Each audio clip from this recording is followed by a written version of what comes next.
माई universe studios में आपका स्वागत है। हिंदी ऑडियो बुक्स, लोकप्रिय उपन्यास, क्लासिक साहित्य और दिल को छू लेने वाली कहानियां सुनने के लिए अभी सब्सक्राइब करें। दोस्तों, आज की ऑडियो बुक हमारी श्रोता शालिनी जी, जयपुर, राजस्थान की खास फरमाइश पर है। उन्होंने हमसे बनारस टॉकीज की कहानी लाने का अनुरोध किया था और आज हम उनकी इस फरमाइश को पूरा कर रहे हैं। मेरे अनुसार बनारस टॉकीज सिर्फ एक कॉलेज की कहानी नहीं है। यह दोस्ती, प्यार, सपनों और बनारस की जीवंत संस्कृति को बेहद खूबसूरती से समेटने वाला उपन्यास है। शायद यही वजह है कि सत्य व्यास का यह उपन्यास आज भी युवाओं के बीच बेहद लोकप्रिय है। तो आइए बिना किसी देरी के शुरू करते हैं बनारस टॉकीज की यह यादगार यात्रा। बनारस नाम सुनते ही दिमाग में क्या आता है? गंगा किनारे जलते हुए दिए, घाटों पर गूंजती आरती, या फिर 80 घाट की वो चाय जिसके एक घूंट में राजनीति से लेकर ब्रह्मांड तक के सारे मसले हल हो जाते हैं। लेकिन रुकिए, अगर आप सोच रहे हैं कि बनारस सिर्फ भक्ति और अध्यात्म का शहर है, तो शायद आपने काशी हिंदू विश्वविद्यालय यानी भू का भगवान दास हॉस्टल नहीं देखा। जी हां, भू का वो BD हॉस्टल, जिसे प्यार से या यूं कहिए खौफ से वकीलों का अड्डा कहा जाता है। यहां आने वाले लॉ के छात्रों के पास दो ही चीजें भरपूर मात्रा में होती हैं। पहला, भारतीय दंड संहिता यानी IPC की धाराएं, और दूसरा, असीम फालतूपन। कहानी की शुरुआत होती है जुलाई के उस चिपचिपाहट भरे महीने से, जब बनारस की गर्मी और हॉस्टल के नए लक्कों का डर दोनों अपने चरम पर होते हैं। लॉ फैकल्टी में नया सेशन शुरू हो चुका था। नए एडमिशन लेकर आए लपके अपने सूटकेस समेटे BD हॉस्टल के कमरों में अपनी नई दुनिया बसाने की कोशिश कर रहे थे। इन नए चेहरों में एक चेहरा मेरा भी था, सूरज। यानी हॉस्टल की भाषा में कहें तो बाबा। मुझे कविताएं लिखने का थोड़ा बहुत शौक था, और उससे भी ज्यादा शौक था अपने आसपास के लोगों को ऑब्जर्व करने का। मेरे साथ ही इस हॉस्टल के दालान में कदम रखा था अनुराग डे ने, जिसे हम प्यार से दादा कहते थे। दादा बंगाली थे, सिर पर बिखरे बाल, होंठों के बीच हमेशा दबाकर सुलगती सिगरेट और दिमाग में दुनिया भर के क्रिकेट के आंके। अगर आप दादा से पूछ लें कि 1983 के वर्ल्ड कप में वेस्टइंडीज के 9वें नंबर के बल्लेबाज ने कितनी गेंदें खेली थीं, तो दादा बिना पलक झपकाए बता देते। तीसरा नगीना था जयवर्धन शर्मा, पटना का खाटी बिहारी लड़का। जयवर्धन की डिक्शनरी में हर दूसरे वाक्य के बाद एक ही शब्द आता था, घंटा। अबे घंटा फर्क नहीं पता, अबे घंटा पाई होगी। यह शब्द जयवर्धन के लिए कोई गाली नहीं, बल्कि उसका जीवन दर्शन था। और चौथे थे हमारे राम प्रताप नारायण दुबे, यानी दुबे जी। दुबे जी सीधे, सादे, हमेशा चिंतित रहने वाले और किताबों के पन्ने पलटते रहने वाले प्राणी थे। उन्हें लगता था कि भू में आते ही वो सीधे सुप्रीम कोर्ट के जज बन जाएंगे। हॉस्टल के शुरुआती 2-3 दिन तो भय सुकून से बीते। मेज का रूखा सूखा खाना, कमरों की सीलन भरी गंध और पंखे की चर आवा, सब कुछ धीरे धीरे आदत का हिस्सा बन रहा था। लेकिन हम सब भूल रहे थे कि यह BD हॉस्टल है, और यहाँ का सबसे बड़ा नियम है रगड़। जी हां, रगड़। बाकी दुनिया जिसे रैगिंग कहती है, बनारस में उसे रगड़ कहा जाता है। और वकीलों वाले हॉस्टल में रगड़ का मतलब कोई आम मारपीट या गाली गलौज नहीं होती, बल्कि यहां दिमाग की ऐसी दही बनाई जाती है कि इंसान कानून की किताबें भूलकर अपनी जिंदगी के फैसले पर पछताने लगे। रात के ठीक 12 बज रहे थे।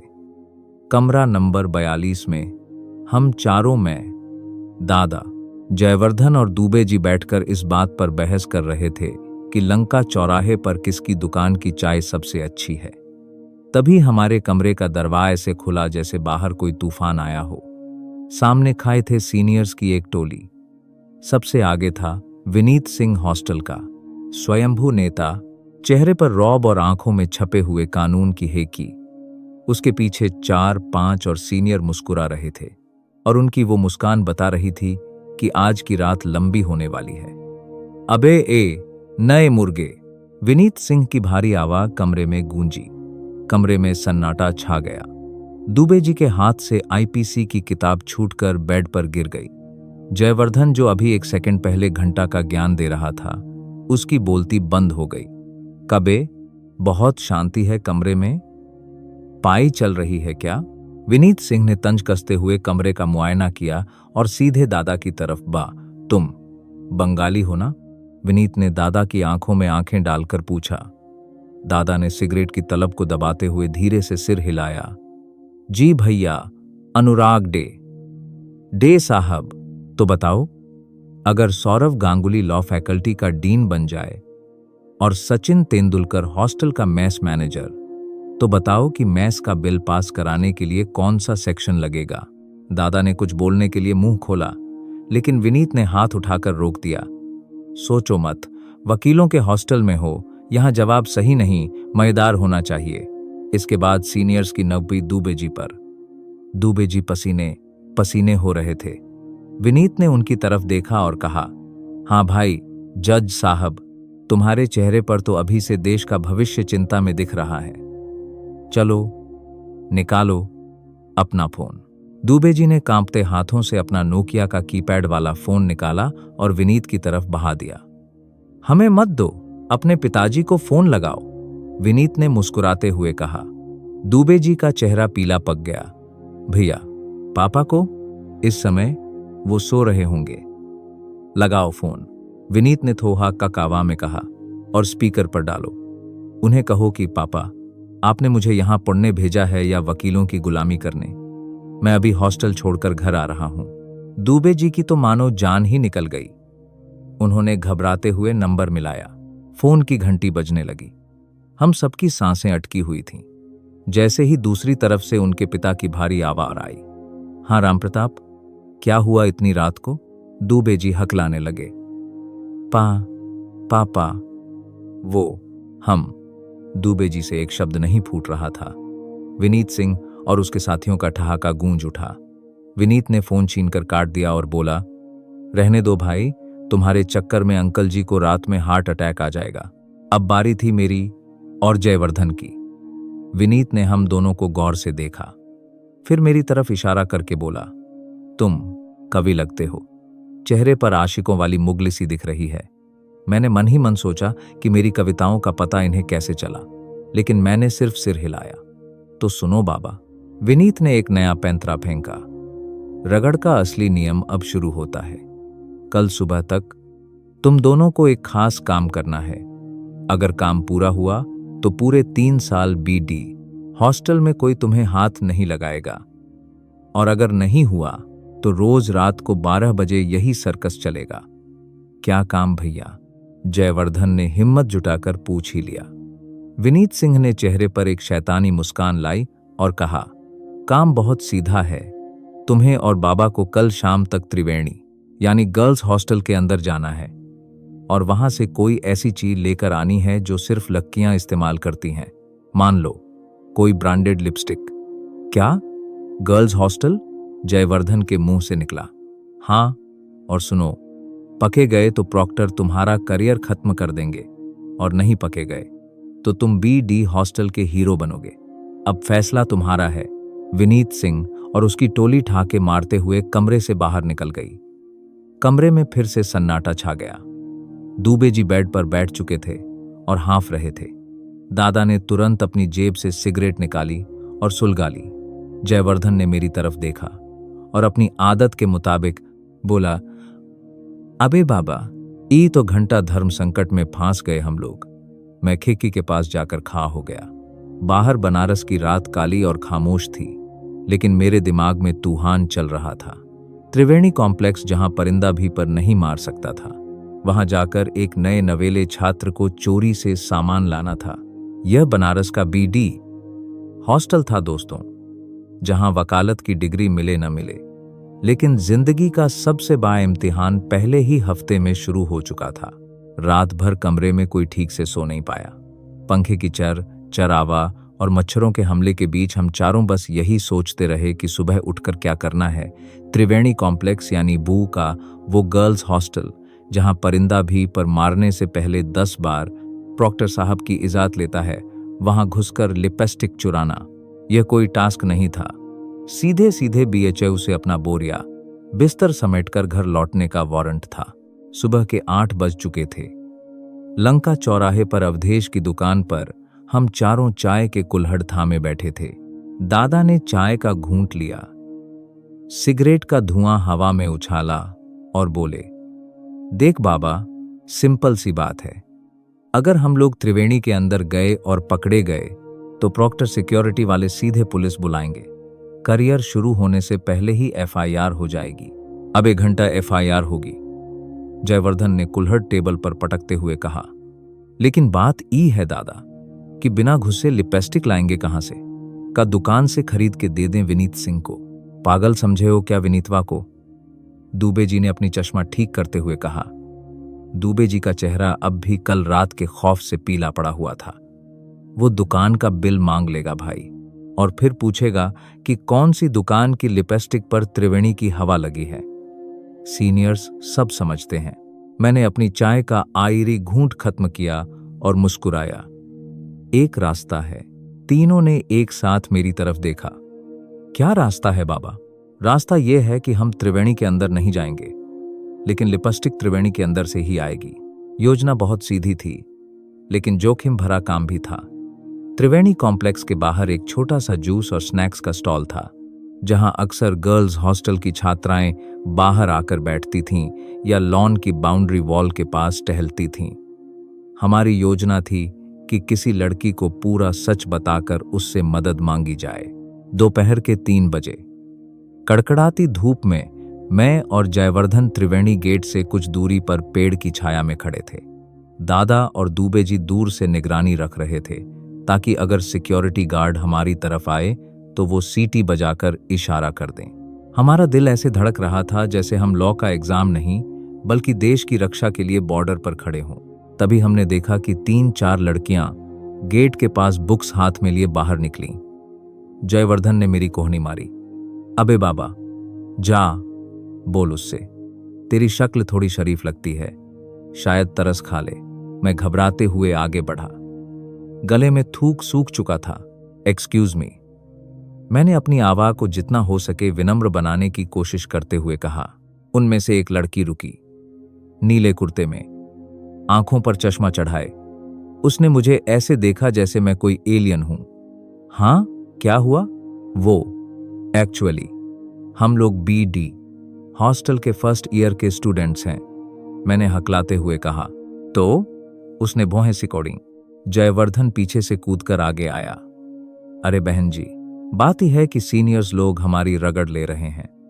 रात को 12 बजे आके बोले हैं कि अगर शाम तक त्रिवेणी हॉस्टल से लिपस्टिक लाके नहीं दी तो 3 साल तक हॉस्टल में जीना हराम कर देंगे। भगवान के लिए हमारी मदद कर दीजिए, वरना हमारा करियर घंटा हो जाएगा। लड़की ने पहले तो जयवर्धन को घूरा, फिर मेरी तरफ देखा। 2 सेकंड के लिए सन्नाटा छा गया। मुझे लगा कि अब यह चिल्लाएगी और सिक्योरिटी गार्ड को बुला लेगी, लेकिन अचानक वो जोर से हंस पड़ी। तुम लोग सच में बेवकूफ हो क्या? उस लड़की ने हंसते हुए कहा। बीडी हॉस्टल वाले सीनियर्स हमेशा यही घिसा पिटा टास्क देते हैं क्या? आप जानती हैं? मैंने हैरानी से पूछा। पिछली बार मेरे एक सीनियर्स के फ्रेंड को भी यही टास्क मिला था। उसने अपनी सहेली की तरफ देखते हुए कहा, रुकिए, मेरे पास बैग में एक पुरानी लिपस्टिक पड़ी है जो लगभग खत्म हो चुकी है, वो ले जाओ। उसने अपने पर्स से एक आधी इस्तेमाल की हुई शेड की लिपस्टिक निकाली और मेरी तरफ बढ़ा दी। जयवर्धन की तो मानो बांछें खिल गईं। उसने हाथ जोड़ लिए। बहन जी, आप साक्षात देवी हैं। आज आपने 2 मासूम वकीलों को जेल जाने से बचा लिया। हम लिपस्टिक लेकर तुरंत वापस बीडॉटी हॉस्टल की तरफ भागे। ऐसा लग रहा था जैसे हमने कोई बहुत बड़ी जंग जीत ली हो। रात के ठीक 12 बजे फिर वही धड़ धड़ धड़ की आवाज हुई। कमरे का दरवाजा खुला और विनीत सिंह अपनी मंडली के साथ अंदर दाखिल हुआ। चेहरे पर वही कुटिल मुस्कान। हाँ भाई, नए मुर्गों, विनीत ने अपनी आवाज भारी करते हुए कहा। तो क्या तय हुआ?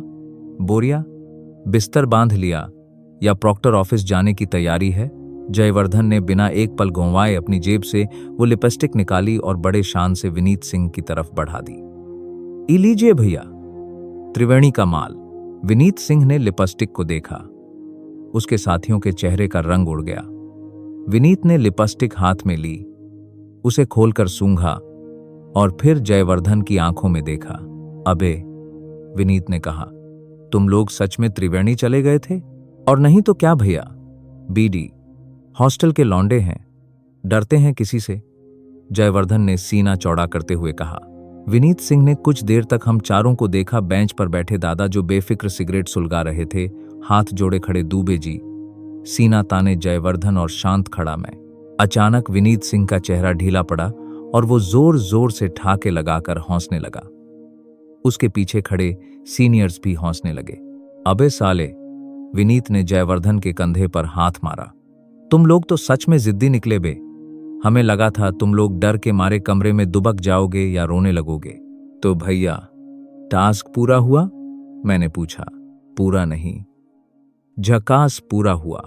विनीत ने लिपस्टिक अपनी जेब में रखी और बोला, चलो आज से तुम चारों B.D हॉस्टल के पक्के मेंबर हो गए। कल से किसी माई के लाल की हिम्मत नहीं है जो तुम लोगों को हाथ भी लगा दे।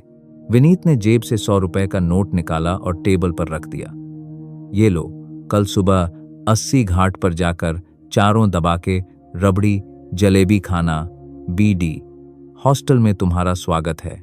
सीनियर्स की टोली हंसती खिलखिलाती कमरे से बाहर निकल गई। कमरे में कुछ देर सन्नाटा रहा। फिर दुबे जी ने लंबी सांस छोड़ी और सीधे बेड पर गिर पड़े। हे भगवान, जान बची तो लाखों पाए। दादा ने सिगरेट का धुआं छोड़ा और मुस्कुराए। बाबा, बनारस का हॉस्टल लाइफ तो सच में कमाल है।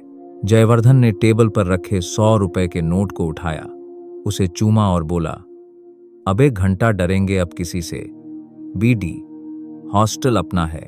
मैं खिड़की के पास खड़ा बाहर देखने लगा। बनारस की वो रात अब डरावनी नहीं लग रही थी। रगड़ का दौर खत्म हो चुका था और अब शुरू होने वाली थी असली हॉस्टल लाइफ, जहां दोस्ती, मस्ती और कहानियों का एक नया दौर हमारा इंतजार कर रहा था। रगड़ का दौर बीत चुका था। अब हम B.D हॉस्टल के अनऑफिशियल परमानेंट मेंबर बन चुके थे। हॉस्टल का माहौल जो पहले डरावना लगता था, अब धीरे धीरे अपनेपन में बदलने लगा था। बनारस की सबसे खास बात यह है कि यह शहर किसी को अजनबी नहीं रहने देता। यह आपको अपनी आबोहवा में ऐसे समेट लेता है जैसे गंगा में गिरता हुआ कोई झरना। हमारी सुबह की शुरुआत होती थी लंका से। बो के मेन गेट के बाहर का वो इलाका जिसे सब लंका चौराहे के नाम से जानते हैं। लंका सिर्फ एक चौराहा नहीं था, वो हमारे लिए खुशियों का अड्डा था। वहां अवधेश की दुकान की कुल्हड़ वाली चाय, मलाई मार के बनाई गई लस्सी और समोसे का वो तीखा स्वाद जिसके बिना दिन की शुरुआत हो ही नहीं सकती थी, हम चारों का एक रूटीन बन गया था। सुबह 9 बजे की लॉ फैकल्टी की क्लास हो या न हो, सुबह 8 बजे लंका पर अवधेश की दुकान पर हाजिरी लगना तय था। अवधेश भैया, 4 कड़क चाय मारो और जरा मलाई दबा के डालना। जयवर्धन दुकान की बेंच पर पैर फैलाकर बैठते हुए आवाज लगाता, आ रहे हैं शर्मा जी, जरा सब्र रखिए, चाय पक रही है। अवधेश भैया अपने चिर परिचित बनारसी अंदाज में जवाब देते। दादा अपनी जेब से सिगरेट का पैकेट निकालते, एक सुलगाते और चाय के कुल्हड़ का इंतजार करते। दादा की एक खासियत थी, उन्हें चाय और सिगरेट के बिना दुनिया की कोई बात समझ नहीं आती थी। अबे दादा, दुबे जी अपनी मोटी A4 साइज की नोटबुक खोलते हुए बोलते, आज प्रोफेसर V.K सिंह की क्लास है, transfer of property act TPA पढ़ाएंगे। अगर आज भी लेट हुए तो अटेंडेंस का घंटा मिलेगा। दुबे जी, दादा धुएं का छल्ला बनाते हुए आराम से बोले, प्रॉपर्टी अपनी हो या दूसरे की, ट्रांसफर तो होती ही रहती है। इतनी सुबह सुबह टेंशन लेने का नहीं, चाय पियो और शांत रहो। अबे घंटा शांत रहो, जयवर्धन ने टोकते हुए कहा। दुबे जी का बस चले तो ये BHU के VC को भी कानून की धाराएं सिखा दें। अरे भाई, लॉ पढ़ने आए हैं, वकील बनेंगे, लेकिन पहले बनारसी बनना जरूरी है। दूबे जी चिढ़कर मुंह बना लेते, लेकिन चाय का कुल्हड़ हाथ में आते ही उनका गुस्सा भी शांत हो जाता। चाय खत्म करके हम चारों क्लास के लिए निकलते, लेकिन सच कहूं तो पढ़ाई से ज्यादा मजा हमें हॉस्टल के गलियारों और फैकल्टी के बाहर कैंटीन की बेंचों पर आता था। लॉ फैकल्टी की सीढ़ियों पर बैठकर गुजरते हुए छात्रों को देखना, प्रोफेसरों की चाल ढाल का मजाक उड़ाना और दुनिया भर के मुद्दों पर बकैती करना, यह हमारा असली काम था। बकैती बनारस का वो शब्द है जिसका कोई सटीक अंग्रेजी अनुवाद नहीं है। यह सिर्फ बातचीत नहीं होती, यह एक आर्ट फॉर्म कला। इसमें बिना किसी सिर पैर के विषय पर घंटों ऐसी बहस की जा सकती है कि सुनने वाला हैरान रह जाए। और इस बकैती का सबसे बड़ा मंच था 80 घाट। शाम होते ही बनारस का मिजाज बदल जाता था। गर्मी की तपन कम होती और गंगा की तरफ से ठंडी हवाएं बहने लगती थीं। हम चारों अपनी अपनी साइकिलें उठाते और सीधे 80 घाट का रुख करते। 80 घाट की सीढ़ियों पर बैठकर शाम बिताना एक अलग ही दुनिया में ले जाता था। एक तरफ पंडितों का मंत्रोच्चार, दूसरी तरफ विदेशी सैलानियों की गिटार की धुन, और बीच में बैठा हमारा गैंग जो देश की राजनीति से लेकर बॉलीवुड के गानों तक पर अपने विचार थोप रहा होता था। एक शाम जब 80 घाट पर हल्की हल्की लाइटें जल चुकी थीं और गंगा जी में आरती का समय हो रहा था, हम चारों सीढ़ियों पर बैठे थे। बाबा, दादा ने अचानक मेरी तरफ देखकर पूछा, तू आजकल बहुत खोया रहता है। फैकल्टी में भी तेरा ध्यान किताबों में कम और पीछे की पंक्तियों में ज्यादा रहता है। चक्कर क्या है? जयवर्धन ने तुरंत अपने कान खड़े कर लिए। अबे हाँ, हम भी नोटिस किए हैं। बाबा आजकल डायरी में कुछ लिखता रहता है।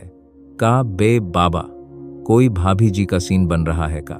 दूबे जी ने भी अपनी किताब बंद की और मुस्कुराए। सूरज भाई, अगर मामला दिल का है तो बताओ, हमारे पास इसका भी कोई कानूनी समाधान होगा। मैं थोड़ा झेंप गया। सच यह था कि लॉ फैकल्टी के सेक्शन बी की एक लड़की थी शिखा। गोल चेहरा, सीधी साधी आंखें, और जब वो बोलती थी तो लगता था जैसे बनारस की सुबह की धूप खिल गई हो। मैं अक्सर उसे लाइब्रेरी या कैंटीन में दूर से देखा करता था, लेकिन कभी बात करने की हिम्मत नहीं हुई थी। कुछ नहीं यार, मैंने टालने की कोशिश की। बस ऐसे ही कुछ पंक्तियां लिख रहा था। अब 1 घंटा कुछ नहीं। जयवर्धन ने मेरी जेब से डायरी खींच ली। लाओ, हम भी तो देखें कि हमारे कवि बाबा ने कौन सा तीर मारा है। अरे छोड़ जयवर्धन, मैंने डायरी छीनने की कोशिश की, लेकिन दादा ने बीच में आकर मुझे रोक लिया। पढ़ने दे भाई, सुन तो लें। जयवर्धन ने डायरी खोली और घाट की रोशनी में पढ़ने लगा। घाट की सीढ़ियां, शाम का ये धुंधलका, और तेरा यूं चुपचाप गुजर जाना। बनारस की चाय सा मिजाज है तेरा, हमारा क्या? बस रोज पिए जाना। जयवर्धन की कविता पूरी होते ही दादा और दूबे जी ने सीटी बजाई और ताली बजाने लगे। वाह वाह बाबा, दादा ने हंसते हुए कहा, तू तो पूरा आशिक निकला बे। लेकिन ये बताओ कि ये बनारस की चाय आखिर है कौन? शिखा, सेक्शन बी वाली? दूबे जी ने धीरे से अंदाजा लगाया। मैंने हार मानकर सिर झुका लिया और मुस्कुरा दिया। मेरी खामोशी ही मेरा जवाब थी। अरे दादा, जयवर्धन ने हवा में हाथ लहराया, हमारे बाबा को प्यार हो गया है। अब तो इस बात पर 80 घाट की स्पेशल पन्ना लस्सी बनती है। उस शाम 80 घाट की सीढ़ियों पर बैठकर गंगा की उठती लहरों के बीच मुझे एहसास हुआ कि हॉस्टल की यह लाइफ सिर्फ पढ़ाई और डिग्रियों के बारे में नहीं है। यह उन दोस्तों के बारे में है जो आपकी बेतुकी कविताओं पर भी तालियां बजाते हैं, जो आपकी खामोशी को पढ़ लेते हैं, और जो बनारस के इस शहर में आपकी अपनी एक छोटी सी दुनिया बसा देते हैं। लेकिन हमें कहाँ पता था कि बी.डी. हॉस्टल की यह हसीन और बेफिक्र जिंदगी बहुत जल्द एक नए ड्रामे का शिकार होने वाली थी। हॉस्टल के कमरा नंबर 68 से एक ऐसी खबर आने वाली थी जिसने पूरे बी.डी. हॉस्टल में खलबली मचा दी। बे.डे. हॉस्टल की बेफिक्र जिंदगी अपनी ही रफ्तार से चल रही थी। सुबह लंका की चाय, दोपहर में फैकल्टी की बकैती और शाम को 80 घाट पर कविताओं के चर्चे, सब कुछ एकदम मुकम्मल लग रहा था। लेकिन जैसा कि मैंने पहले भी कहा था, बी.डी. हॉस्टल में शांति एक ऐसी मेहमान थी जो ज्यादा देर रुकती नहीं थी। अगस्त का महीना आते आते हॉस्टल में एक नई अफवाह ने जोर पकड़ना शुरू कर दिया। अफवाह का केंद्र था कमरा नंबर 68। कमरा नंबर 68 फर्स्ट फ्लोर के एकदम आयरी कोने में स्थित था। उस कमरे की खिड़की सीधे हॉस्टल के पीछे फैले झाड़ झंखाड़ की तरफ खुलती थी। उस कमरे में 2 लड़के रहते थे। एक था रोशन चौधरी, जो सीधा, सादा और पढ़ाई लिखाई में मस्त रहने वाला लड़का था, और दूसरा था शशांक। शशांक सेकंड ईयर का छात्र था। दुबला, पतला शरीर, धांसी हुई आंखें और चेहरे पर हमेशा एक अजीब सी खामोशी। शशांक किसी से ज्यादा बात नहीं करता था। मेस में आता, चुपचाप खाना खाता और अपने कमरे में बंद हो जाता। लेकिन पिछले कुछ दिनों से कमरा नंबर 68 से ऐसी आवाजें और घटनाएं सामने आ रही थीं कि पूरे हॉस्टल के लड़के रात को अकेले उस गैलरी से गुजरने में डरने लगे थे। एक दिन दोपहर को हम चारों में, दादा, जयवर्धन और दुबे जी मेस में दोपहर का खाना खा रहे थे। तभी रोशन चौधरी बदहवास हालत में दौड़ता हुआ आया और हमारी टेबल पर बैठ गया। उसका चेहरा पसीने से तर-बतर था और आंखें फटी की फटी थीं। क्या हुआ बे रोशन? जयवर्धन ने रोटी का निवाला तोड़ते हुए पूछा। काहे ऐसे हाँफ रहे हो जैसे पीछे प्रॉक्टर सिक्योरिटी का कुत्ता पड़ गया हो? रोशन ने गिलास से गटागट पानी पिया और धीमी आवाज में बोला, भाई शशांक को कुछ हो गया है। दुबे जी ने तुरंत अपना चश्मा ठीक किया। क्या हो गया है? तबीयत खराब है क्या उसकी? तबीयत खराब नहीं है दुबे जी। रोशन ने आस पास देखकर अपनी आवाज और धीमी कर ली। उसका दिमाग फिर गया है या फिर उस पर किसी भूत प्रेत का साया है? दादा, जो बेफिक्र होकर दाल चावल खा रहे थे, अचानक हंस पड़े। अबे रोशन, तू लॉ का स्टूडेंट है या तंत्र मंत्र का? भूत प्रेत क्या होता है? दादा, मजाक मत समझो। रोशन लगभग गिड़गिड़ाने लगा। मैं पिछले 4 दिनों से सो नहीं पाया हूं।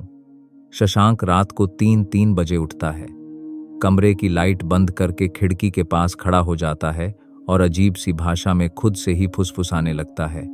और सिर्फ यही नहीं। और क्या? मैंने उत्सुकता से पूछा।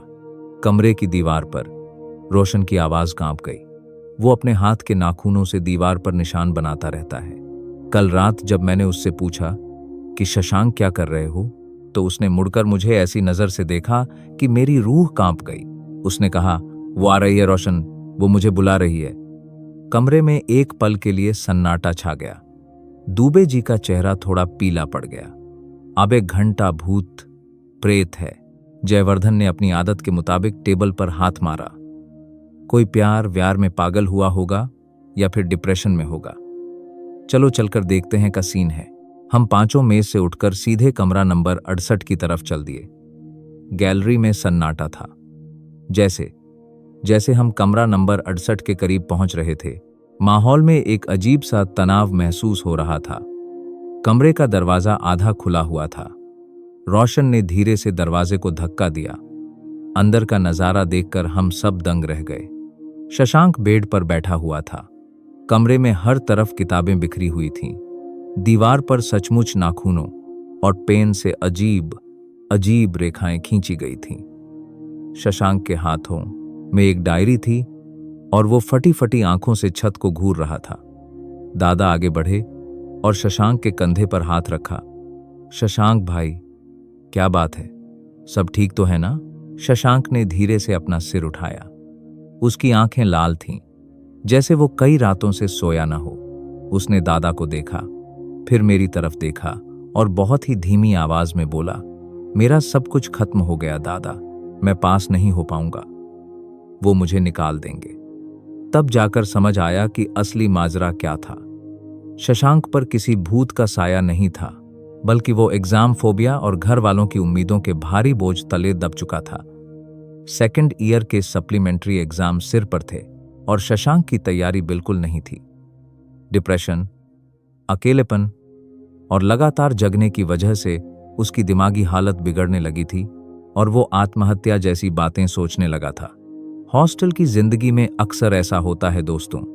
हम बाहर से जितने बेफिक्र और हौंसते हुए दिखते हैं, अंदर से कई बार उतने ही अकेले और टूट रहे होते हैं। शशांक भी उसी अकेलेपन से जूझ रहा था। जयवर्धन ने तुरंत शशांक के हाथ से वो डायरी छीनी और बेड पर बैठ गया। अबे शशांक, तू ही चूतियापे के चक्कर में अपनी जान दे देगा का? अरे घंटा फर्क नहीं पड़ता एग्जाम से, फेल होगा तो फिर से दे देना। लेकिन जयवर्धन, पापा क्या कहेंगे? शशांक की आंखों में आंसू आ गए। पापा जो कहेंगे सो कहेंगे। इस बार दुबे जी आगे आए। दुबे जी जो हमेशा खुद एग्जाम को लेकर डरे रहते थे। उन्होंने शशांक का हाथ थामा। शशांक भाई, बी डी हॉस्टल में अकेले कोई नहीं डूबता। अगर तैरेंगे तो साथ में, और अगर डूबेंगे तो सबको साथ लेकर डूबेंगे। आईपीसी की धाराएं तुझे समझ नहीं आ रही हैं ना? आज रात से मैं तुझे पढ़ाऊंगा। दादा ने अपनी जेब से सिगरेट निकाली, लेकिन फिर याद आया कि शशांक का कमरा है, तो उन्होंने सिगरेट वापस जेब में रख ली। दादा ने मुस्कुराकर कहा, और रही बात नोट्स की, तो पूरे सेकंड ईयर के बेस्ट नोट्स मैं लाकर दूंगा। बस तू ये उल्टी सीधी बातें सोचना बंद कर। उस दिन बीडी हॉस्टल के लड़कों का एक अलग ही रूप देखने को मिला। रोशन जो डर के मारे भाग रहा था, उसने शशांक के लिए गर्म चाय बनाई। दुबे जी ने अपनी पढ़ाई छोड़कर शशांक को लॉ के बेसिक कॉन्सेप्ट समझाना शुरू कर दिया। जयवर्धन उसे अपनी फालतू की शायरी सुनाकर हंसाने की कोशिश करने लगा, और मैं उसकी खिड़की खोलकर कमरे में ताज़ा हवा आने का इंतजार करने लगा। 2-3 दिनों के अंदर पूरे हॉस्टल की देखभाल और दोस्तों के साथ ने शशांक को फिर से नॉर्मल कर दिया। उसके चेहरे की वो अजीब सी खामोशी हौसी में बदलने लगी। कमरा नंबर 68 का सस्पेंस अब खत्म हो चुका था, लेकिन बीडी हॉस्टल का नाटक अभी कहां रुकने वाला था। शशांक का मामला शांत हुआ ही था कि हॉस्टल में एक नए आशिक की एंट्री हुई, राजीव पांडे, और उनके साथ शुरू हुआ एक ऐसा सैटेलाइट लव जिसने पूरे बीडी हॉस्टल को हौस कर लौटपोट होने पर मजबूर कर दिया। शशांक के कमरे का मामला शांत हो चुका था और बीडी हॉस्टल अपनी पुरानी रफ्तार में लौट आया था। हॉस्टल का माहौल वैसा ही था, हवा में चाय की महक, दालान में गूंजती बकैती और कमरों से आती गानों की आवाज। लेकिन इसी दौरान हॉस्टल में एक नए चेहरे की एंट्री हुई, जिन्होंने अपने अनोखे अंदाज से पूरे बीडी हॉस्टल का ध्यान अपनी तरफ खींच लिया। उनका नाम था राजीव पांडे। राजीव पांडे कोई आम छात्र नहीं थे। उम्र 30 के पार, चेहरे पर गंभीर भाव और आंखों के नीचे डार्क सर्कल्स। वजह यह थी कि राजीव पांडे जी प्रयागराज और दिल्ली में कई साल बिताकर अब सीसे के सारे अटेम्प्ट यानी सारे प्रयास खत्म होने के बाद लॉ में एडमिशन लेकर बीडी हॉस्टल आए थे। जब वो चलते थे तो लगता था जैसे खुद भारत का संविधान चलकर आ रहा हो। हम सब जूनियर उनका बहुत सम्मान करते थे, क्योंकि उनके पास हर विषय का ज्ञान था, चाहे देश की विदेश नीति हो या सिंधु घाटी सभ्यता का इतिहास। लेकिन जैसा कि बनारस का नियम है, यहाँ बड़े से बड़ा ज्ञानी भी इश्क के लपेटे में आ ही जाता है। राजीव पांडे जी भी इस नियम से बच नहीं पाए। उनकी जिंदगी में भूचाल तब आया जब उन्होंने लॉ फैकल्टी के सेक्शन आ में एडमिशन लेने वाली एक लड़की को देखा, मेघा। मेघा बेहद शांत, सुलझी हुई और हमेशा हाथ में मोटी मोटी किताबें लिए घूमने वाली लड़की थी। राजीव पांडे जी, जिन्होंने अपनी पूरी जवानी इतिहास और भूगोल के पन्ने पलटने में बिता दी थी, पहली ही नजर में अपना दिल मेघा के नाम कर बैठे। लेकिन दिक्कत यह थी कि राजीव पांडे जी सीधे जाकर बात करने वाले इंसान नहीं थे। वो ठहरे अप्स के गंभीर एस्पिरेंट। उनके प्यार करने का तरीका भी एकदम अनोखा था, जिसे दादा ने नाम दिया सैटेलाइट लव। सैटेलाइट लव का मतलब दूरी बनाए रखो, कोई डायरेक्ट सिग्नल मत दो, लेकिन दूर से ही पूरे ऑर्बिट पर नजर रखो। राजीव पांडे जी रोज सुबह 9 बजे फैकल्टी पहुंच जाते। मेघा जिस बेंच पर बैठती, पांडे जी उससे ठीक 3 रो पीछे वाली बेंच पर जाकर बैठते। मेघा जब कैंटीन में समोसा खा रही होती, पांडे जी दूर कोने में खड़े होकर चाय की चुस्की लेते हुए उसे ऐसे निहारते जैसे भूगोल की किसी कठिन मैप को समझ रहे हों। एक शाम जब हम चारों 80 घाट पर बैठे थे, राजीव पांडे जी हमारे पास आकर बैठ गए। उनका चेहरा उतरा हुआ था। पांडे जी, का हुआ? जयवर्धन ने पूछा। आज चेहरा काहे बुझा लग रहा है? देश की अर्थव्यवस्था गिर गई का? पांडे जी ने एक लंबी सांस छोड़ी। शर्मा जी, अर्थव्यवस्था तो सुधर जाएगी, लेकिन हमारी स्थिति विकट है। दादा ने अपनी सिगरेट का धुआं उछाला और मुस्कुराए। पांडे जी, मामला मेघा जी का है क्या? पांडे जी ने तुरंत चौंक कर चारों तरफ देखा, फिर धीरे से बोले, अनुराग, आवाज धीमी रखो। लॉ फैकल्टी में हमारी प्रतिष्ठा का सवाल है, लेकिन सच कहें तो रात को नींद नहीं आती। जब भी आंखें बंद करते हैं, संविधान के अनुच्छेदों की जगह मेघा का चेहरा सामने आ जाता है। अब 1 घंटा प्रतिष्ठा, जयवर्धन ने कहा। पांडे जी, जब प्यार किए हैं तो सीधे जाके बोलिए ना, इस सैटेलाइट बन के काहे चक्कर काट रहे हैं? एक दिन कोई दूसरा लैंडर उतर जाएगा वहां। अरे नहीं शर्मा जी, पांडे जी घबरा गए। ऐसे कैसे सीधे बोल दें? मर्यादा भी तो कोई चीज होती है। हम सोच रहे हैं कि पहले उन्हें अपने हैंडरिटेन नोट्स दें, फिर धीरे धीरे।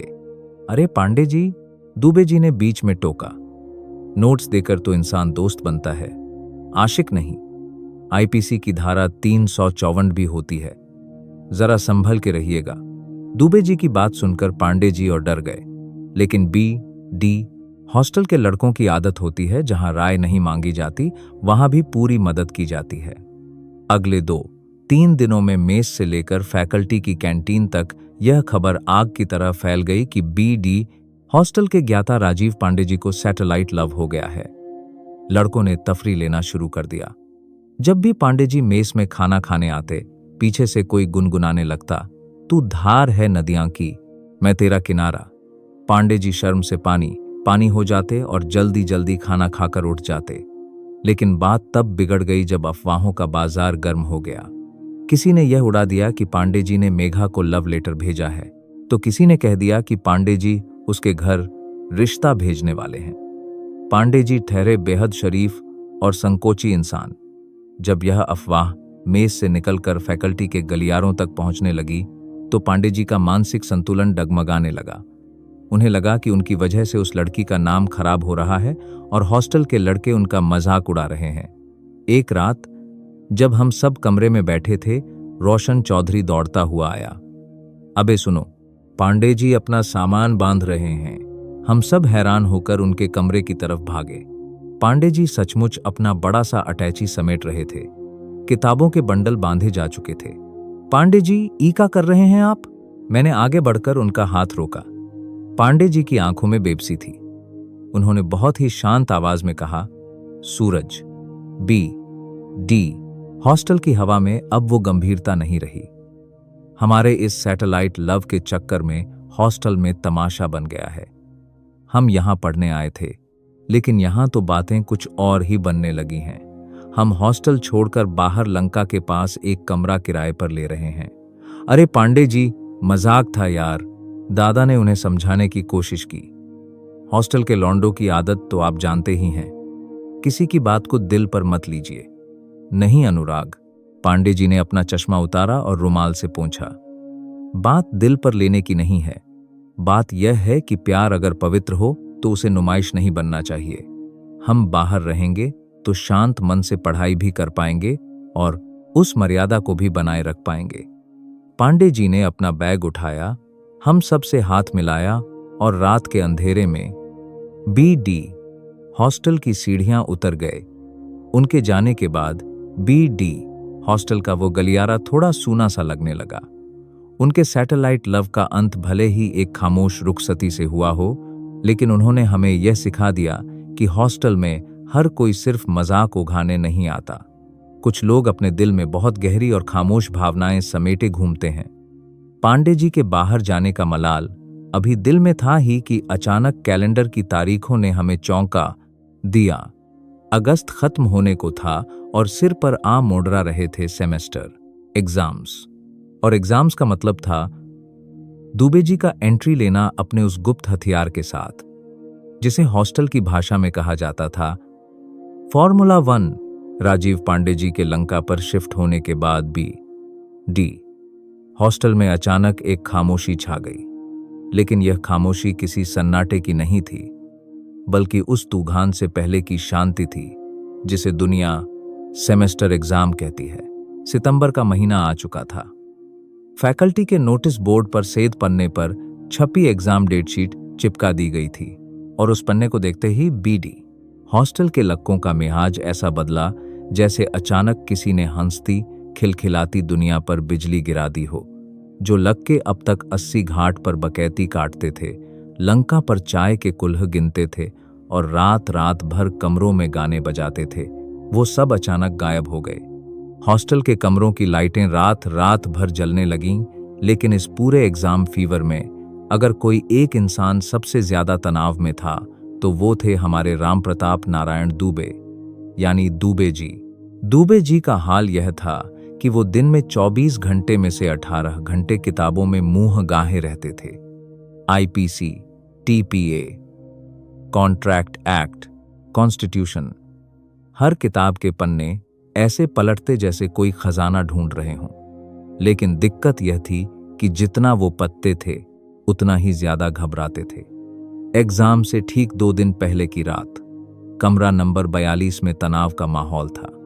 जयवर्धन बेड पर लेटा हुआ अपने पैरों की उंगलियां गिन रहा था। दादा आराम से कुर्सी पर पैर रखकर सिगरेट सुलगा चुके थे। मैं अपनी टेबल पर बैठकर कुछ इंपॉर्टेंट पॉइंट्स लिख रहा था और दुबे जी कमरे में इधर से उधर टहल रहे थे, पसीना पोंछ रहे थे और खुद ही से बातें कर रहे थे। अबे दुबे जी, जयवर्धन ने तंग आकर कहा, काहे कमरे में पैसेंजर ट्रेन की तरह गोल गोल घूम रहे हो बे? फर्श घिस जाएगा। शर्मा जी, तुम क्या समझोगे? दुबे जी रोनी सूरत बनाकर बोले, कल पहला पेपर है कॉन्ट्रैक्ट एक्ट का और हमको लग रहा है कि हम सब भूल चुके हैं। धारा 2D क्या थी? कंसीडरेशन या ऑफर? हे भगवान, अगर हम फेल हो गए तो पापा हमको गांव वापस बुला लेंगे और खेती में लगा देंगे।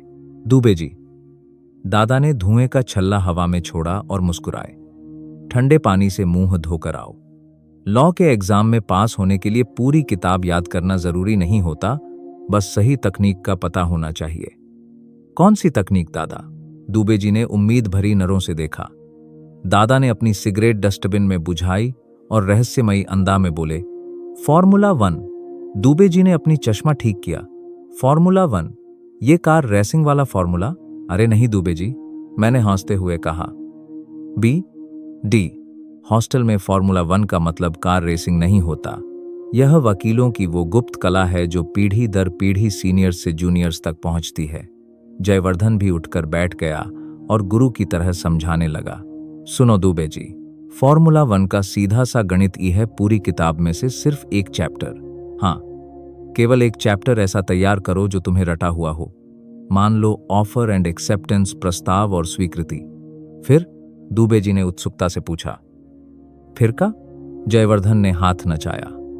एग्जाम हॉल में जाओ, प्रश्न पत्र में चाहे कोई भी सवाल आया हो, चाहे ब्रीच ऑफ कॉन्ट्रैक्ट पूछे, चाहे माइनर्स एग्रीमेंट पूछे या फिर इलीगल एग्रीमेंट, तुम्हें हर सवाल की शुरुआत में 2 लाइन उस सवाल की लिखनी है और उसके बाद घुमा फिराकर पूरा का पूरा उत्तर उसी एक रटे हुए चैप्टर ऑफर एंड एक्सेप्टेंस पर ले आना है। क्या? दुबे जी की आंखें फटी की फटी रह गईं। ये तो उत्तर पुस्तिका के साथ धोखाधड़ी है। आईपीसी की धारा 420 लग जाएगी हम पर। अब 1 घंटा 420 लगेगी, जयवर्धन ने कहा। प्रोफेसर जब 100 कॉपियां चेक करता है ना दुबे जी, तो वो सिर्फ पन्ने गिनता है और हेडराइटिंग देखता है। अगर तुमने उत्तर 5 पन्ने का लिखा है और उसमें कानूनी शब्द लिखे हैं तो प्रोफेसर तुम्हें मुस्कुराकर नंबर देगा। यही है फॉर्मूला 1। दुबे जी को पहले तो यह विचार बहुत ही घटिया और अनैतिक लगा, लेकिन जैसे जैसे रात ढलती गई और घबराहट बढ़ती गई, फॉर्मूला 1 उन्हें मोक्ष का इकलौता मार्ग न आने लगा। दुबे जी ने पूरी रात बैठकर केवल एक चैप्टर बेलमेंट एंड प्लेज, उपनिधान और गिरवी को घोटकर पी लिया। अगले दिन सुबह 9 बजे लॉ फैकल्टी का परीक्षा हॉल। सन्नाटा ऐसा था कि चींटी के चलने की आवाज भी सुनाई दे जाए। सब छात्र अपनी अपनी टेबल पर बैठे थे। पर्चा बूंटा। पर्चा देखते ही दुबे जी की आंखों के आगे अंधेरा छा गया। सवाल बेहद कठिन थे, लेकिन तभी उन्हें दादा और जयवर्धन की बात याद आई। फॉर्मूला 1।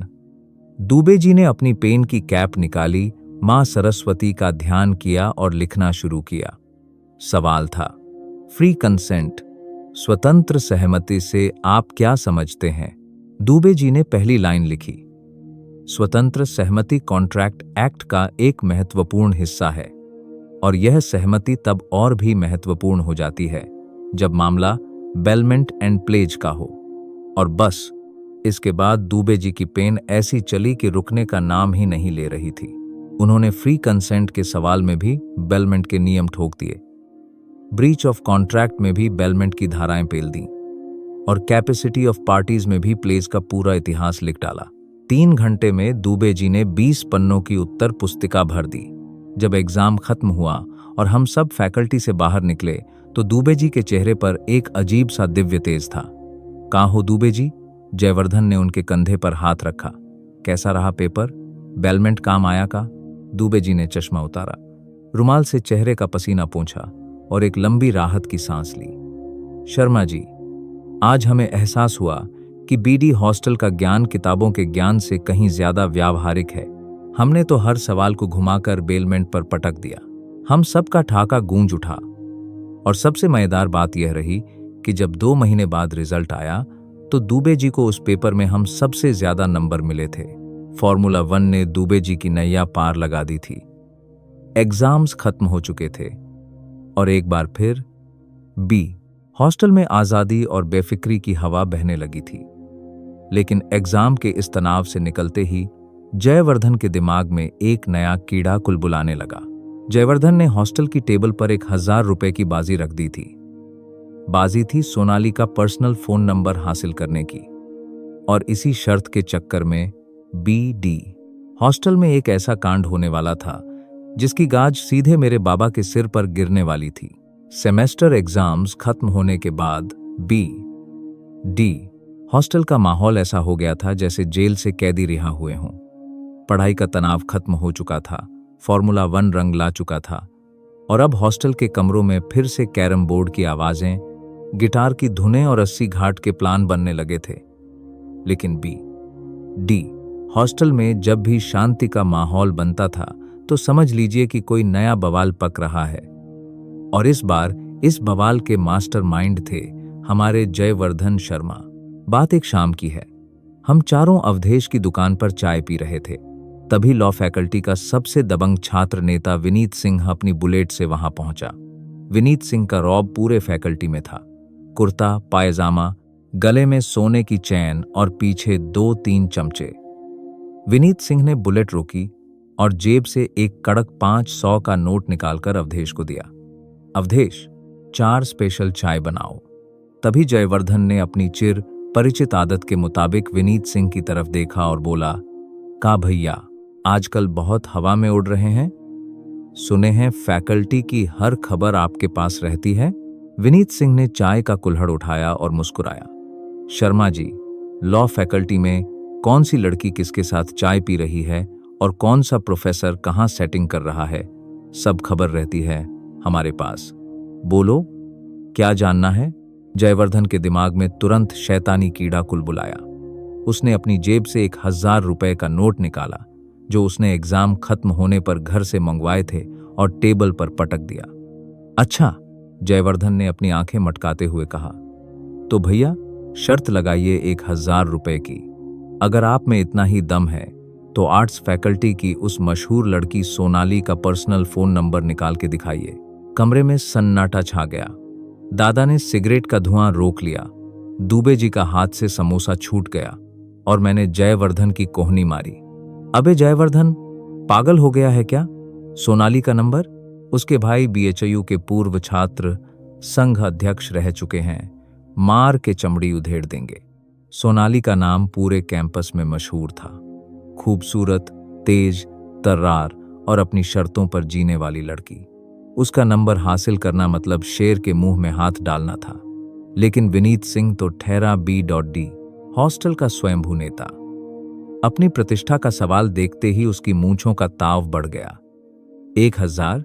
विनीत सिंह ने टेबल पर रखे नोट को देखा और हौंस पड़ा। शर्मा जी, तुम B.D हॉस्टल के नेताओं की पहुंच को अंडर एस्टिमेट कर रहे हो। कल शाम तक सोनाली का नंबर इसी टेबल पर होगा और अगर नहीं हुआ तो ये 1000 तुम्हारे और साथ में 1000 हमारी तरफ से। बात पक्की हो गई। शर्त लग चुकी थी। पूरे अगले 24 घंटे जयवर्धन बेहद एक्साइटेड रहा। उसे लग रहा था कि विनीत सिंह हार जाएगा और उसके 1000 रुपए बच जाएंगे, साथ में 1000 का मुफ्त फायदा होगा। अगली शाम जब हम फिर लंका पर मिले तो विनीत सिंह अपनी बुलेट से उतरा। उसके चेहरे पर एक विजयी मुस्कान थी। उसने जेब से एक कागज का टुकड़ा निकाला जिस पर 10 अंकों का एक फोन नंबर लिखा हुआ था और सीधे जयवर्धन के हाथ में थमा दिया। ई लो शर्मा जी। विनीत सिंह ने जयवर्धन के हाथ से 1000 का नोट झपट लिया। सोनाली का पर्सनल नंबर, जाके चेक कर लो। जयवर्धन का मुंह खुला का खुला रह गया। अबे सच में नंबर निकाल लिए भैया। विनीत सिंह जो कहता है वो करता है। विनीत ने अपनी बुलेट स्टार्ट की और ठहाके मारते हुए निकल गया। अब कागज का वो टुकड़ा जयवर्धन के हाथ में था। हम चारों कमरे में वापस आए। दुबे जी ने चिंता जताते हुए कहा, जयवर्धन, ये नंबर असली है भी या विनीत सिंह ने ऐसे ही किसी का नंबर थमा दिया और तुम्हारे 1000 रुपए ऐंठ लिए? अबे हाँ, दादा ने अपनी सिगरेट सुलगाते हुए कहा। चेक तो करना पड़ेगा। किसी के फोन से रिंग मार के देखो कि कौन उठाता है। लेकिन किसके फोन से? जयवर्धन ने कमरे में चारों तरफ देखा। उसका अपना फोन रिचार्ज नहीं था। दादा का फोन बीएचयू सिक्योरिटी के डर से साइलेंट रहता था। अचानक सबकी निगाहें दुबे जी के नोकिया वाले कीपैड फोन पर टिक गईं। नहीं, बिल्कुल नहीं। दुबे जी ने अपना फोन तुरंत जेब में छुपा लिया। हम अपना फोन इस उल्टे सीधे काम के लिए नहीं देंगे। अगर पुलिस केस हो गया तो आईपीसी की धाराएं। अरे दुबे जी, जयवर्धन ने झपट्टा मारकर दुबे जी की जेब से फोन निकाल लिया। अरे बस एक क्रैंक कॉल मार के कट कर देंगे बे। देखना है कि आवाज लड़की की है या नहीं। जयवर्धन ने बिना सोचे समझे वो नंबर डायल कर दिया और स्पीकर ऑन कर दिया। ट्रिंग ट्रिंग। हम सबकी सांसें रुक गईं। 2 घंटे के बाद दूसरी तरफ से एक बेहद सुरीली और गंभीर आवाज आई। हेलो। जयवर्धन घबरा गया। उसने हड़बड़ी में कुछ बोलने की जगह सीधे रेड बटन दबाकर फोन काट दिया। आबे साले, मैंने जयवर्धन को डांटा। फोन काट क्यों दिया? अरे बाबा, जयवर्धन हांफने लगा। आवाज लड़की की ही थी। विनीत सिंह ने सच में सोनाली का नंबर दिया था। अबे ये तो गजब हो गया। जयवर्धन खुशी से नाचने लगा कि विनीत सिंह ने उसे सही नंबर दिया था, भले ही उसके 1000 रुपए चले गए थे। लेकिन हम सब एक बहुत बड़ी गलती कर चुके थे। दुबे जी का वो फोन जिससे कॉल किया गया था, वो अक्सर मेरा बाबा का सिम कार्ड इस्तेमाल करने के लिए भी प्रयोग होता था और उस नंबर के ट्रू कॉलर या व्हाट्सएप की डिटेल्स में मेरा नाम जुड़ा हुआ था। और उस एक बेवकूफ़ी भरे क्रैंक कॉल की वजह से एक ऐसी गलतफहमी पैदा होने वाली थी जिसने मेरी और शिखा की पूरी कहानी को एक ऐसे मोड़ पर खड़ा कर दिया जहां से वापसी का कोई रास्ता नहीं था। अगली सुबह जब मैं फैकल्टी पहुंचा तो शिखा मुझे ढूंढ रही थी और उसकी आंखों में प्यार नहीं बल्कि आग के शोले भड़क रहे थे। कहते हैं कि बनारस में बनाई गई चाय अगर थोड़ी देर छोड़ दी जाए तो ठंडी होकर बेस्वाद हो जाती है और हॉस्टल में पली बढ़ी गलतफहमी अगर वक्त पर न सुलझाई जाए तो जिंदगी का पूरा स्वाद बिगाड़ देती है।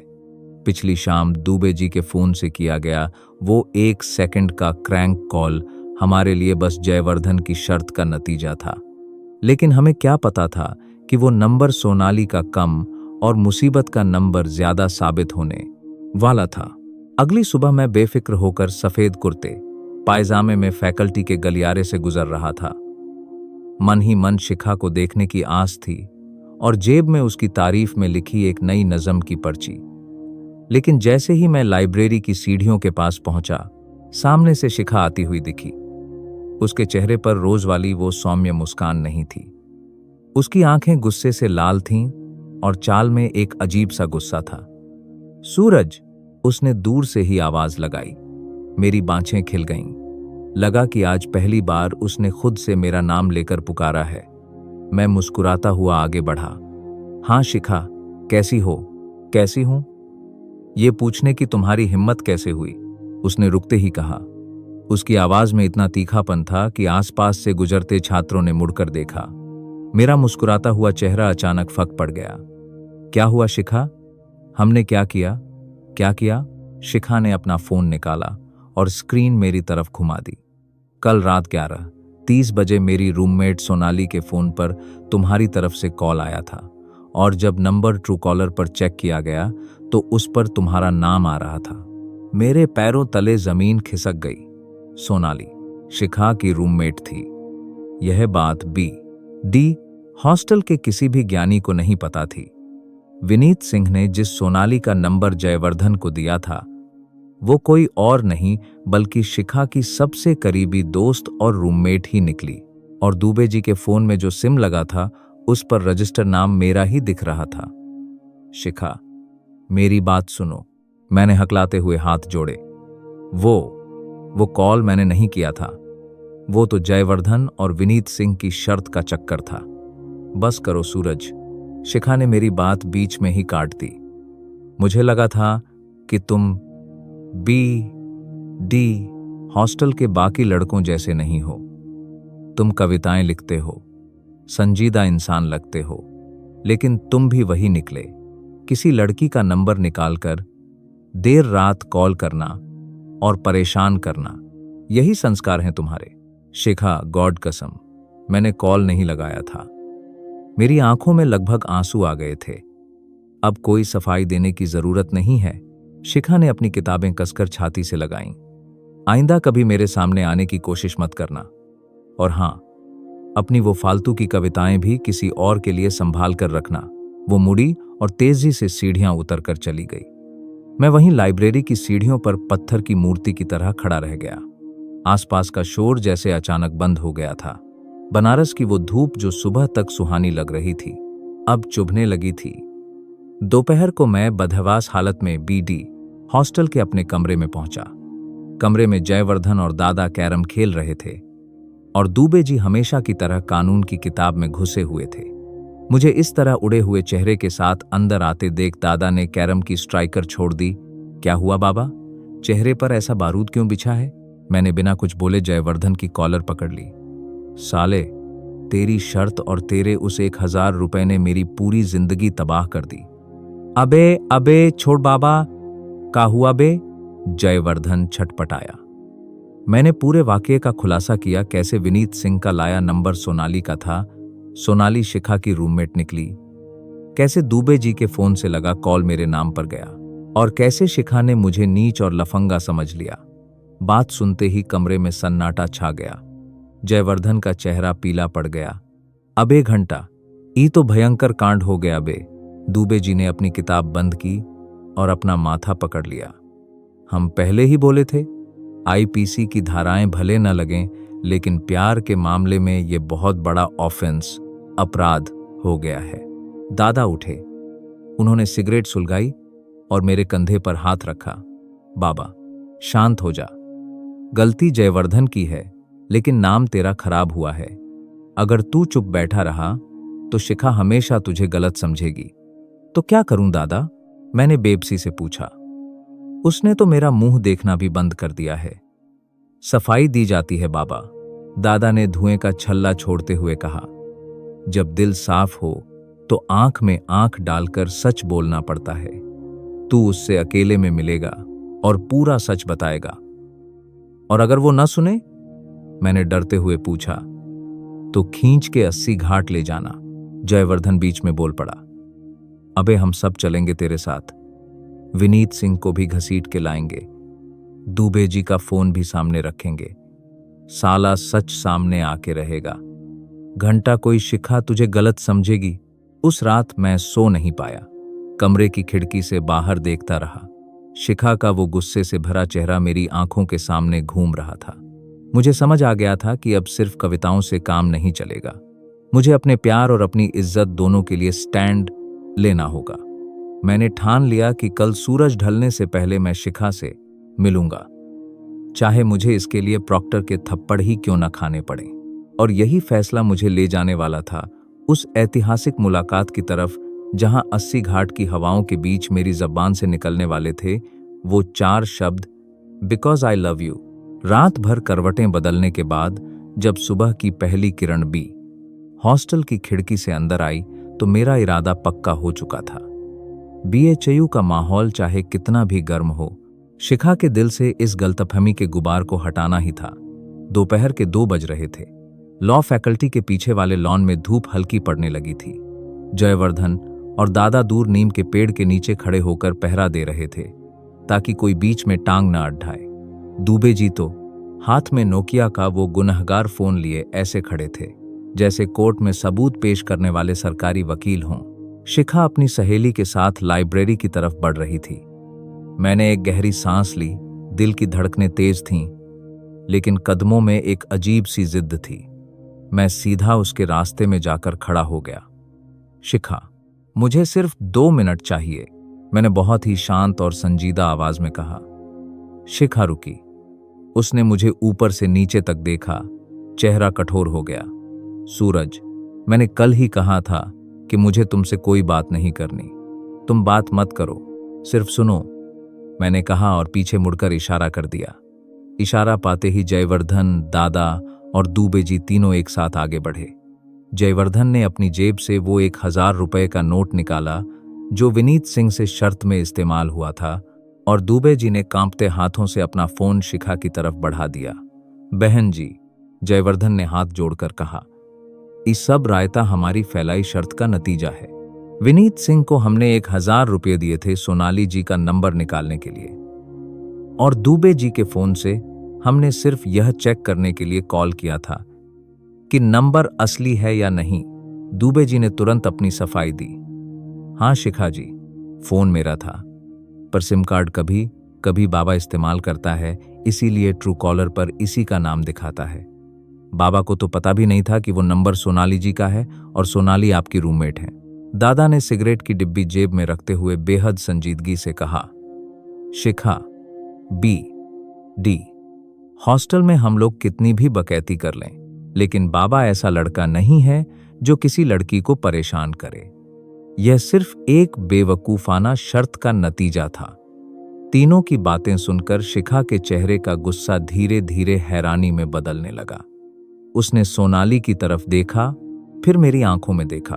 मेरी आंखों में कोई चालाकी नहीं, सिर्फ सच और एक गहरी बेचैनी थी। तुम लोग सच कह रहे हो? शिखा ने पूछा। भगवान की कसम खा के कहते हैं बहन जी। जयवर्धन ने अपने सिर पर हाथ रख लिया। शिखा ने एक लंबी सांस ली। उसने अपने तीनों दोस्तों को जाने का इशारा किया। दादा, जयवर्धन और दुबे जी ने राहत की सांस ली और मुड़कर दूर चले गए। अब लॉन में सिर्फ मैं और शिखा खड़े थे। हवा में एक अजीब सी खामोशी तैर रही थी। तो शिखा ने अपनी पलकें झुकाते हुए कहा, तुमने खुद नंबर नहीं निकाला था? मैंने किसी का नंबर नहीं निकाला शिखा, मैंने धीरे से कहा, और नहीं मुझे किसी और लड़की के नंबर में कोई दिलचस्पी थी। तो फिर तुम कल से इतने परेशान क्यों घूम रहे थे? उसने पूछा। उसकी आवाज में अब थोड़ी नरमी थी। अगर तुमने कुछ नहीं किया था तो सफाई देने के लिए पूरे गैंग को साथ लेकर आने की क्या जरूरत थी? मैंने शिखा की आंखों में देखा। उस पल बनारस का पूरा शोर, हॉस्टल का तमाशा, आईपीसी की धाराएं सब गायब हो गईं। जरूरत थी शिखा, मैंने कहा, क्योंकि पूरी फैकल्टी में कोई भी मेरे बारे में कुछ भी सोचे मुझे फर्क नहीं पड़ता, लेकिन तुम मुझे गलत समझो, यह मुझसे बर्दाश्त नहीं होता। क्यों? शिखा ने सीधा सवाल पूछा। उसकी आंखों में एक अजीब सा इंतजार था। मैंने जेब से वो मोड़ी हुई कागज की पर्ची निकाली जिसमें मेरी नज़म लिखी थी और उसे शिखा की तरफ बढ़ा दिया। शिखा ने पर्ची ली लेकिन खोला नहीं। जवाब दो सूरज, क्यों फर्क पड़ता है तुम्हें? मैंने एक गहरी सांस ली, अपने सारे डर को पीछे छोड़ा और बहुत ही सादगी से कहा, बिकॉज आई लव यू। शिखा, शब्द हवा में तैर गए। शिखा के होंठों पर एक हल्की सी, लगभग न दिखने वाली मुस्कान उभरी। उसने पर्ची को कसकर अपनी मुट्ठी में बंद कर लिया। शाम को 5 बजे 80 घाट पर आ सकते हो? शिखा ने बहुत धीमी आवाज में कहा। क्या? मैं चौंक गया। 80 घाट पर? उसने अपनी नजरें झुका लीं। जहां बैठकर तुम रोज अपनी अधूरी कविताएं पूरा करते हो, वहां बैठकर बात करेंगे। वो मुड़ी और लाइब्रेरी की तरफ बढ़ गई। मैं वहीं खड़ा रह गया। पीछे से जयवर्धन और दादा दौड़ते हुए आए और उन्होंने मुझे गले साइफर्स लगा लिया। अबे बाबा, जयवर्धन चिल्लाया, धुआं उठा दिया बे तू तो, सीधे बिकॉज आई लव यू ठोक दिया। शाम 5 बजे 80 घाट की सीढ़ियों पर गंगा जी की शांत लहरें बह रही थीं। दूर आरती की तैयारियां चल रही थीं। शिखा मेरे पास बैठी थी। घाट की उस शाम में न कोई गलतफहमी थी, न कोई डर। शिखा ने मेरी वो पर्ची खोली और घाट की रोशनी में मेरी कविता पढ़ी। उस पल मुझे एहसास हुआ कि BD हॉस्टल की इस पूरी भागदौड़ में बनारस ने मुझे सिर्फ वकालत नहीं सिखाई थी, बल्कि जिंदगी का सबसे खूबसूरत पन्ना लिखना भी सिखा दिया था। लेकिन कहानी अभी खत्म नहीं हुई थी। हॉस्टल का सफर अपने आखिरी पड़ाव की तरफ बढ़ रहा था, जहां से हम सबको अपनी अपनी राहों पर निकलना था। 80 घाट की उस हसीन शाम के बाद जैसे वक्त को पंख लग गए हों। दिन इतनी तेजी से बीते कि पता ही नहीं चला कब साल बदल गए, कब सेमेस्टर दर सेमेस्टर खत्म होते चले गए और कब हम फर्स्ट ईयर के नए नवेले लड़कों से लॉ फैकल्टी के फाइनल ईयर के सीनियर वकील बन गए। लेकिन समय का एक नियम है, चाहे कोई जगह कितनी भी प्यारी क्यों ना हो, एक न एक दिन वहां से बोरिया बिस्तर समेटना ही पड़ता है। मई का महीना था। BD हॉस्टल के गलियारों में धूप की तपन के साथ साथ एक अजीब सी उदासी फैली हुई थी। फाइनल ईयर के एग्जाम्स खत्म हो चुके थे और अब वो दिन आ गया था जिसका ख्याल भी हमें रुला देता था, हॉस्टल खाली करने का दिन। कमरा नंबर 42 में जहां कभी ठहाके गूंजते थे, आज वहां बिखरे हुए गत्ते के बक्से और सूटकेस रखे थे। दुबे जी अपनी IPC और TPA की भारी भरकम किताबों को बक्से में सहेज कर रख रहे थे। जयवर्धन बेड पर बैठा हुआ अपने कमरे की दीवारों पर बने निशानों को देख रहा था। दादा खिड़की के पास खड़े होकर अपनी सिगरेट का आयरी कश खींच रहे थे और मैं अपनी डायरी में हॉस्टल के आयरी दिनों की यादें दर्ज कर रहा था। आबे दुबे जी, जयवर्धन ने बहुत ही धीमी आवाज में कहा, वो आवाज जिसमें रोज वाला घंटा का भौकाल नहीं था, बल्कि एक अजीब सा अकेलापन था। गांव जाके का करोगे बे? फिर से कोई नई किताब घोटोगे या सीधे सुप्रीम कोर्ट में वकालत ठोकोगे? दुबे जी ने चश्मा उतारा और अपनी शर्ट की आस्तीन से आंखें पोंछीं। शर्मा जी, सुप्रीम कोर्ट जाएं या न जाएं, लेकिन जब भी कानून की कोई किताब खोलेंगे तो पन्नों के बीच फॉर्मूला 1 और तुम लोगों का चेहरा जरूर दिखेगा। दादा ने सिगरेट बुझाई और मुस्कुराए, और जब भी मैं क्रिकेट का कोई मैच देखूंगा तो मुझे याद आएगा कि BD हॉस्टल के कमरे में 4 पागलों के साथ चाय पीना दुनिया के किसी भी स्टेडियम से ज्यादा मजेदार था। हम सब चुप हो गए। उसी शाम हम चारों आखिरी बार लंका पर अवधेश की दुकान पर पहुंचे। अवधेश भैया ने बिना हमारे बोले 4 कुल्हड़ वाली कड़क चाय सामने रख दी। उनकी आंखों में भी नमी थी। सूरज भैया, अब आप लोग चले जाएंगे तो शाम को यहां बकैती कौन करेगा? अरे अवधेश भैया, जयवर्धन ने मुस्कुराने की कोशिश की। लौंडे आते जाते रहेंगे बे, लेकिन BD हॉस्टल की चाय का स्वाद हमेशा यही रहेगा। चाय पीकर हम आखिरी बार 80 घाट की सीढ़ियों पर जाकर बैठ गए। गंगा की शांत लहरें, शाम की आरती का बजता शंख और दूर जलते दिए, सब कुछ वैसा ही था जैसा 3 साल पहले था। बस बदला था तो हम 4 दोस्तों का सफर। शिखा भी मुझसे मिलने घाट पर आई थी। 3 सालों में हमारी दोस्ती और प्यार का रिश्ता इतना गहरा हो चुका था कि शब्दों की जरूरत ही नहीं पड़ती थी। अब कब आओगे बनारस? उसने गंगा जी की तरफ देखते हुए पूछा। बनारस से इंसान चला जाता है शिखा, मैंने उसका हाथ अपने हाथ में लेते हुए कहा, लेकिन बनारस कभी इंसान के अंदर से नहीं जाता। मैं जहां भी रहूंगा। BD हॉस्टल की ये गलियां, 80 घाट की ये शामें और तुम्हारा यह मुस्कुराता चेहरा हमेशा मेरे साथ रहेगा। शिखा ने अपने पर्स से एक पेन निकाला और मेरी डायरी के आखिरी पन्ने पर रख दिया। अपनी अगली किताब इसी पेन से लिखना, कवि साहब। अगली सुबह BD हॉस्टल के गेट पर ऑटो खड़ा था। सबका सामान लोड हो चुका था। विनीत सिंह और हॉस्टल के बाकी जूनियर्स हमें सी ऑफ करने आए थे। वही विनीत सिंह जिसने कभी हमारी रगड़ ली थी, आज गले लगाकर रो रहा था। दादा कोलकाता की ट्रेन पकड़ने के लिए निकल रहे थे, जयवर्धन पटना की, दुबे जी अपने गांव के लिए और मैं अपनी नई दुनिया की तरफ। हम चारों ने आखिरी बार एक दूसरे को देखा और कसकर गले लगा लिया। जयवर्धन ने मेरी पीठ थपथपाई। अबे बाबा, रो मत बे। बनारस टॉकीज का शो भले खत्म हो गया हो, लेकिन पिक्चर अभी बाकी है। ऑटो जैसे ही BD हॉस्टल के लोहे के गेट से बाहर निकला, मैंने मुड़कर पीछे देखा। वो लाल ईंटों की इमारत, कमरा नंबर 42 की वो खिड़की और वो गलियारे, सब धीरे धीरे पीछे छूट रहे थे। दोस्तों, बनारस टॉकीज सिर्फ एक हॉस्टल या शहर की कहानी नहीं थी। यह कहानी थी उस दौर की जब जेब में पैसे कम और सपनों का आसमान बड़ा होता था। यह कहानी थी उस रगड़ की जिसने हमें मजबूत बनाया, उस फॉर्मूला 1 की जिसने हमें हंसना सिखाया, उस सैटेलाइट लव की जिसने मासूमियत सिखाई, और उन दोस्तों की जिन्होंने अजनबी शहर को भी अपना घर बना दिया। बनारस का यह टॉकॉज आज भी वहीं चल रहा है, नए किरदारों के साथ, नई कहानियों के साथ, लेकिन हमारे दिल के पर्दे पर BD हॉस्टल का यह शो हमेशा हाउसफुल रहेगा।